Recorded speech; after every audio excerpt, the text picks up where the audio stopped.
जय सीताराम, जय श्री राम। नमस्कार प्रिय भक्तों, कैसे हैं आप सब लोग। प्रिय भक्तों, आज सुंदरकांड की उस चौपाई की कथा सुनेंगे जब हनुमान जी सीता माता का पता लगाते हुए लंका में तो प्रवेश कर ही गए थे और लंकनी को भी पछाड़ दिया था और अब वो सीता माता के चरणों में पहुंच गए हैं। तो इस कथा का श्रवण करेंगे और श्रवण करने से पहले चैनल पे नए हैं तो सब्सक्राइब कीजिएगा, लाइक कीजिएगा, कमेंट्स में जय श्री राम जरूर लिखिएगा। इस कथा को सुनने से हम अपने उसी जगह पहुंच जाते हैं जहां हमको जाना चाहिए। जय सीताराम। हनुमान जी माता सीता के चरणों में पहुंच गए हैं। जानकी जी के वचन सुनकर हनुमान जी धीरे धीरे उस अशोक वृक्ष से उतरकर उनके सामने खड़े हो गए। उस समय सूक्ष्म रूपधारी बानर को अपने सामने खड़ा देखकर सीता जी को यह भय हुआ कि मुझे फंसाने के लिए माया से बानर रूप बनाकर कहीं रावण ही तो नहीं आया है। यह सोचकर मुख फेर कर बैठ गई। तब हनुमान जी ने सीता जी के चरणों में प्रणाम करते हुए कहा कि माँ, मैं श्री राम जी का दूत हूँ। मैं करुणा निधान श्री राम जी की शपथ खाकर सत्य कहता हूँ। यह मुद्रिका मैं ही लाया हूँ। श्री राम ने इसे पहचानने के लिए दी है। कौशलाधिपति राम श्री राम का दास, सुग्रीव का मित्र मंत्री तथा पवन देव का पुत्र हूँ। यह सुनकर सीता जी ने कहा, तुम जो कहते हो कि मैं श्री राम जी का दास हूँ, तो भला बानर और मनुष्यों में मित्रता कैसे हो सकती है। यह हनुमान जी ने जैसे संग हुआ था वह संपूर्ण कथा कह डाली। हनुमान जी के प्रेमायुक्त वचन सुनकर सीता जी के मन में विश्वास उत्पन्न हो गया। उन्होंने समझ लिया कि यह श्री रघुनाथ जी का ही दास है। भगवान का अनन्य सेवक जानकर सीता जी के मन में हनुमान जी के प्रति बहुत बड़ी प्रीति उत्पन्न हो गई। उनके नेत्रों से प्रेमांसु छलकने लगे तथा शरीर पुलकित हो गया। वे हनुमान जी से कहने लगी, कपिवर, तुम मेरे प्राणदाता हो। हे तात, मैं तुम्हारे शरण से शरण नहीं हो सकती। अब तुम राघवेंद्र सरकार तथा उनके अनुज लक्ष्मण का समाचार सुनाओ। क्या कभी वे मुझ अबला को स्मरण करते हैं? क्या कभी उनके कोमल शरीर को देखकर मेरी आंखें भी तृप्त हो सकेंगी? ऐसा कहते कहते उनके नेत्र भर गए, आवाज़ भारी हो गई।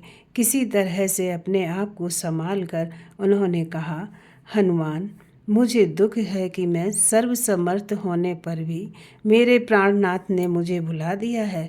क्या इससे उनकी निष्ठुरता नहीं सिद्ध होती? सीता जी को विरह से परम व्याकुल देखकर श्री हनुमान जी ने कहा, माता, कृपा के धान श्री रघुनाथ जी अपने अनुज लक्ष्मण सहित सकुशल हैं, परंतु आपके वियोग से दुख से सदैव दुखी रहते हैं। प्रभु श्री राम के हृदय में आपके प्रति आपसे दूना प्रेम है। ऐसा कहते कहते हनुमान जी का कंठ गदगद हो गया। आंखों से आंसू की धारा बहने लगी। फिर धैर्य धारण कर कहने लगे कि माँ, भगवान श्री राम ने कहा है कि मन का दुख कह डालने से कुछ घट जाता है, पर कहूँ किससे?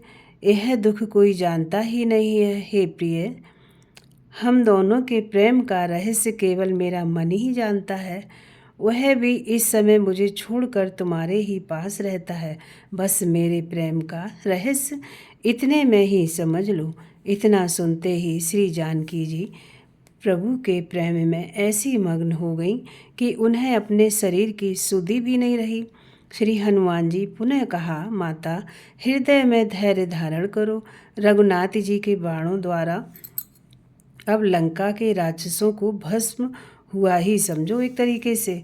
सीता जी ने पूछा, हनुमान जी, राक्षसों की इतनी बड़ी बलवान सेना से तुम्हारे जैसे छोटे छोटे बंदर कैसे लड़ेंगे?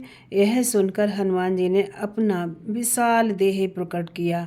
विद्या, बल और बुद्धि में निपुण जानकर सीता जी ने हनुमान जी को अजर अमर गुण निधि और श्री रघुनाथ जी का परम भक्त होने का आशीर्वाद दे डाला। तो प्रिय भक्तों, इस कथा का श्रवण जब हम करते हैं तो हम किसी काम के लिए जब निकलते हैं तो मेरे काम अपने आप ही होते चले जाते हैं। तो इसी तरीके से आप इस कथा का श्रवण करिएगा और कमेंट्स में जय श्री राम ज़रूर लिखिएगा।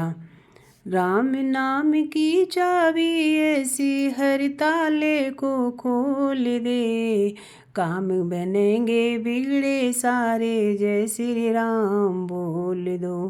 काम बनेंगे बिगड़े सारे, जय श्री राम बोल दो। और कोई राम का दीवाना तो बनो, कोई राम का दीवाना तो बनो, दीवाना तो बनो, मस्ताना तो बनो, दीवाना तो बनो, मस्ताना तो बनो।